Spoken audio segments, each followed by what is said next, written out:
any home the report waba obeka Saglemi housing project AG issue who statement ya say nkrofo bedam no and nkrofo bedam no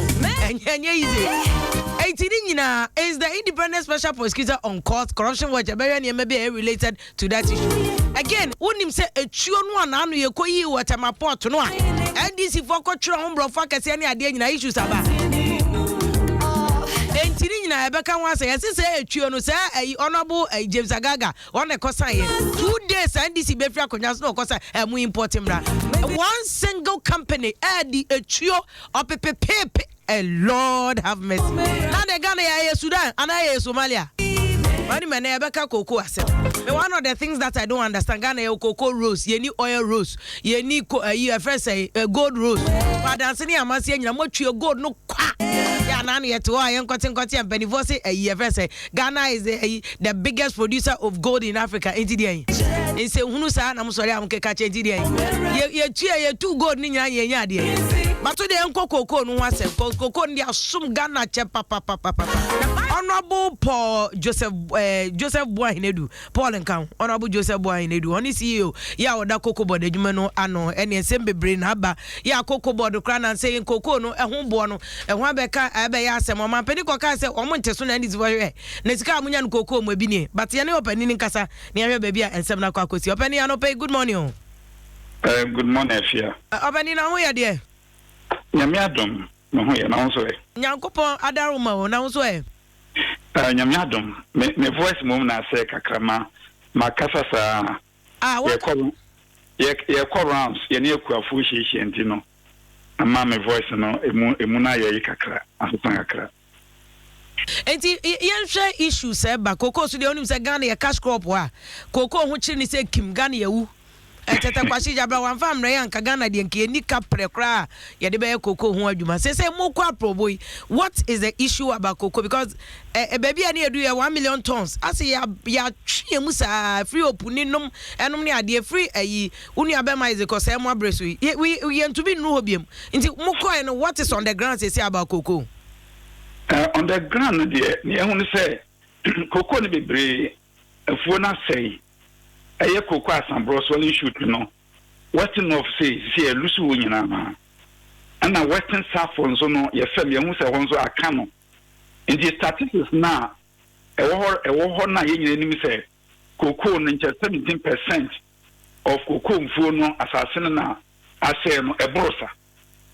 in the bema e production kura no ayehu kakra de amaye se nye interventions e dia ba to say mass pruning and then mass pollination and then early spraying just o mampanyini ba ye nhihye e dia ba enya no pa dia emze jaga ye to even 600,000 tons ye ba ye 900,000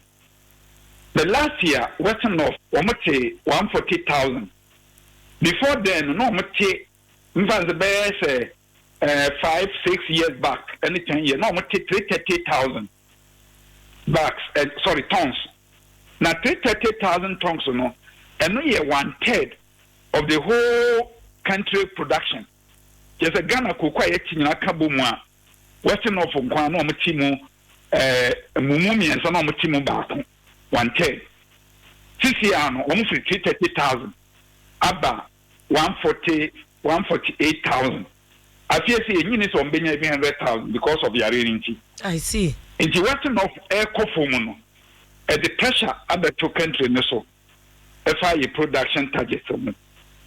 na nyame adom interventions na de ba eno so no ye kwa problem with ekofo ne som first no na e din ma on because cocoa ne man ne ade no ka se kuani nkotwitwa anon kopempan a eye ne din ni afefe fa hu nyina no o ka se onyi mfi hu a ye ne din se o betwitwa ye kwa ran steady o ma hu se o ma o mu ye bi ye try last year o mu ye bi no o mu cocoa ne so dodo enti no amaku afford do na fedie obi a pressure ye be ye bi amana hand pollination no so amanfo prepare enti enum ana sesia na ekura ekoko no Bapani, say, Obi Beka say, wait there, more than Kamayo, because Anka more plan. I mean, that the cocoa board crana, more gangster, spring gangster, or Moshesa, Yaria, air cocoa. It's a gangster, more monitor, and a consistent ya. Can no baby as only shit to quote me a cum, a you cocoa do I must say, one way you cry, and Garnet, cocoa is your cocos, ya wow. Ebi na dey bui dami any other project Coco Rose ni ade nyina dia kwakosia wadada barikali boni international buyers nyina atwen enti nyamo na cause this problem enti o say ya charge mo cause financial loss ana afia eno de mesre wo hokata ne say yare no Coco asambo yare no eni aduro eni aduro bia e virus ana because e virus ne kadua na who spray cry enya dia ebeye bibia opani kasi for real say Coco asasabro enikio Ghana the whole world enya kio bia for it na anya na malaria kra na Ghana nkintampo for develop vaccine how say Coco ya two Coco so many years ye ni anu aduro I fear it say ace yare no ya metiasia ba ace kra na ya nya ba antiviral antiretroviral any how come say Coco ye ni aduro ani aduro also Coco yare no omu no around 1937 and ko fa wakre bai in the British for no hu yare no if you on ya hwemu sa up to now yenya anu aduro na the only solution and I say me pass anu year ye wan you so Coco ni nyina ucha dia na Coco dua ni ewu a nti etwa ne de aboricide ye de aye anim okay amma dua na ewu nti obeka ya tema na president ko for no na omo ye ne pa free 2004 2005 e bani nyina no na omo ye ma oya because one sekuani no waye afuo be 10 years 12 years 15 years na ebra wo be di bi nyare na tiesim na the only solution is you go twa no san wi afofo a nyame na edin na kuafo ne pa in the president ko for time no mu twa ne ama mu sika so mo mfa ni di no mu nua 2014 and that time no mpanyifo no mo kokobon ani aban twa saa yi ne mu na mu twa ne o me ye ne se obema akuafo no seedlings no mumfa nkodua o man kotwa no mu nua enje akuafo do na no o man twa o mo decisions na ma o mo kwa o mo nye eno kan wona ma yare no atashi na je se 2014 o mu twa sa project kwa mu o mu twa program no mu ana pa cho pani ubai wa be hu nkrata bi aso the rational adwene e wa kira project e betwam sa just like that afia wo de o fra akuafo no disana and enya dia omo ye Coco board be from that time the only thing omo ye is omo supply free seedlings to farm now supply free seedlings na farmer on konkoye enya dia oboka kodua because kodua na from hwese nwa yi wu na 10 years 15 years ago Coco watiti na so oni ni nwa bi kura bi elementary school and JHS ni nwa no ko college a we university abotai ojipe na se wo so no won sa mesha se class 1 nkotwa Coco nua no nua fofora afia emu yedi but ye ba ye din hye fofora ba and ye kuafo no buye so saa sisi ade ye dua pa but openi in all this send Ghana for no monitor project any policy war district level near there almost so che say Coco adwuma na mo ye no mutade mo ye no ye kodi say ya ebedu ba bia kwa ne ye mfudie ni nyina besa won hu sa report no enu an obi kan ho asem che mi anka se mi nya hu na obi bo mama ne say afia me ko Switzerland chocolate for no my chocolate ni mo friend na the whole world concern about say we are saying a show ever just a group friend global warming na a show na eba no ye mfama no ne medu me friend no carbon dioxide say carbon dioxide to say car kwa ni sie na free to ni ade nyina no carbon dioxide na carbon dioxide dɔɔso no ɛwɔ wiase no na ma ɛhyew pɛtɛ nso ɛɛba awia no bɔ a na carbon dioxide no ɛkye saa ɛhyew no ɛwɔ awia no mu no ɛno no sɛ ɛkɔ so saa ɛbɛma wiase nyinaa sɛ ɛne sɛ baabi a yɛ mpo ano te sɛ yɛ ne aka no adeɛ nsu ɛpo no bɛyiri afa asase nyinaa ɛna wokɔ aburokyire nso a baabi a ice ɛwɔ no nyinaa bɛnane nti akɔyɛ asodi ama wiase nyinaa yɛ nyinaa te aseɛ nti na wɔn sɛ yɛ mɔ ho ban na wɔn kaa na ɔde wɔn ani akɔsi koko sɛ koko na yɛne yɛyɛ no aha no ɛno kan na ama kwayɛ ɛne hɔ na ne wɔn ne sɛ kwayɛ no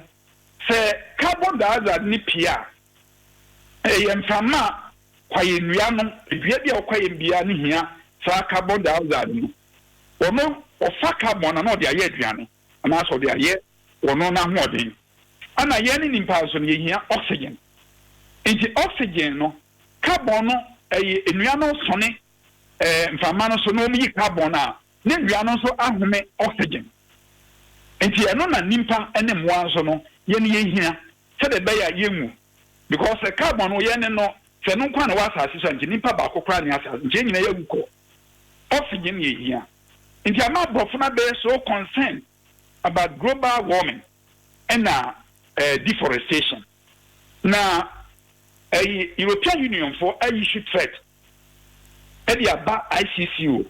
International Cocoa Organization, say Ghana and Cote d'Ivoire, a quiet, the DWASO cocoa in a quiet area. Until the Yanshia cocoa, Ybiano Yehano, Ombejato. Nam copy on my friend who Zurich. Nti me kwa na me ka kire on se o matiti anya no kore koko na ye ne edua no koko ne ye kwaye medua ana koko udua koko a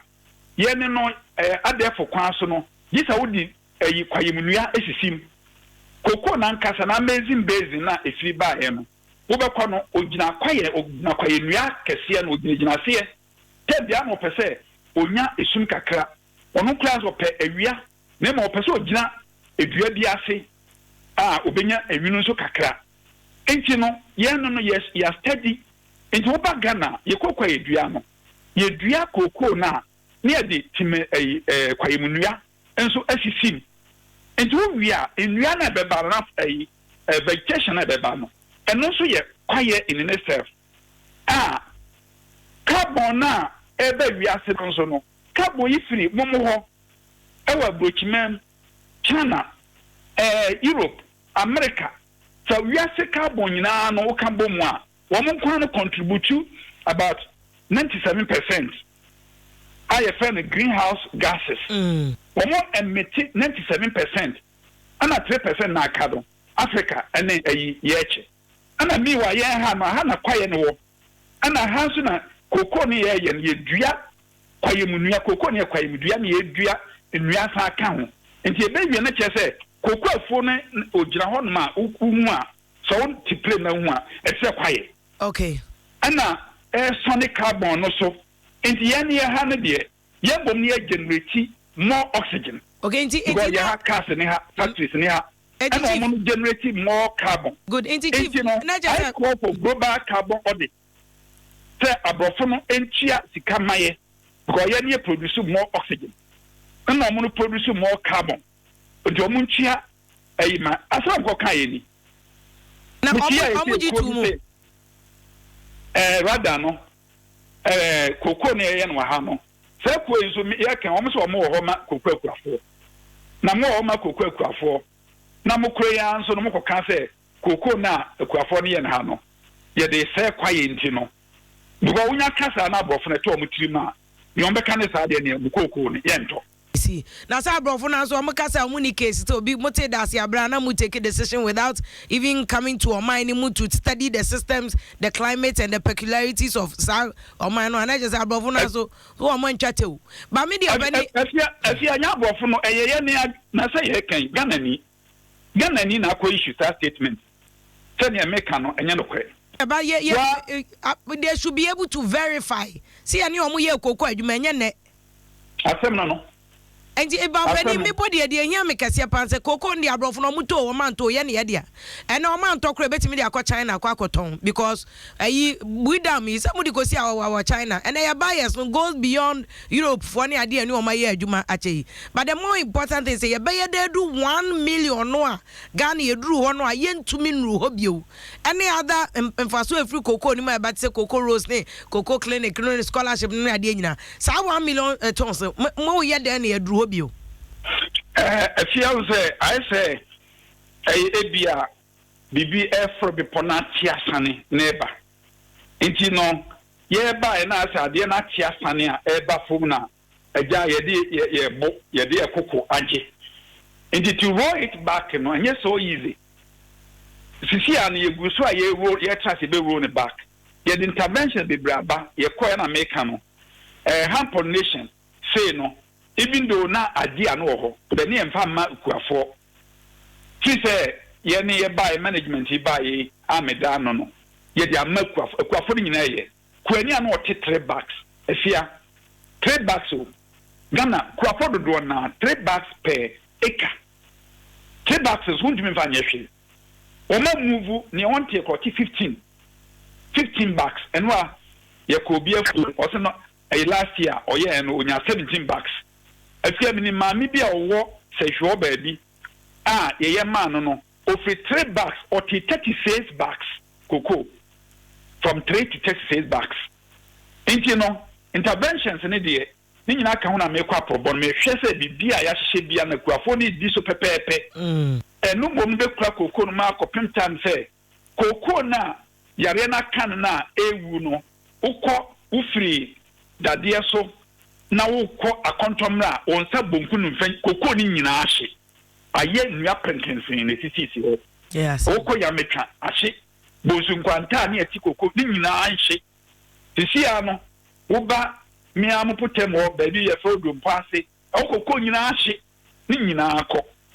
enti no problem ye big each region nyina a se kokko wo ho nyina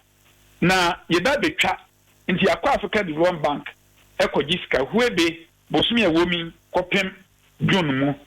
Yamia admin, Sabekescano, and there the baby pink media. You be track cocoa winning in Anna, ye replanted to new fresh ones. Honorable, I come and come in fast post near Samra because very interested in Sikadua Moko General Affairs Africa Development Bank. Any more importantly, gangs no da Ben Amodio Mobeba. Any other projects are Mako and we hear Ghana for Pao. Coco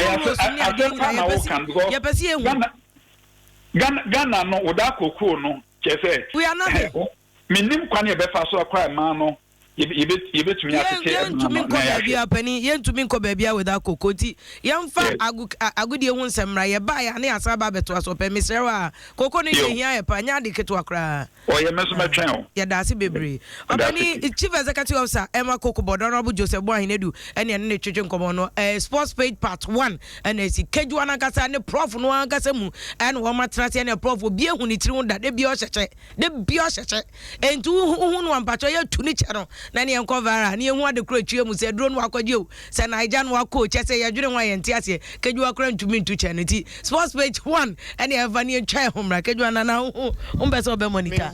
oh me hu ni tiri da o bra se munya so se ayi wala nyo wala se de akwakoje kofodi ani bo se de akwaje dro ninchi o ba ni chimfi de o so ni ba ni chimfi ay Stop us now. 106.3 FM. Jim FM 106.3. Top.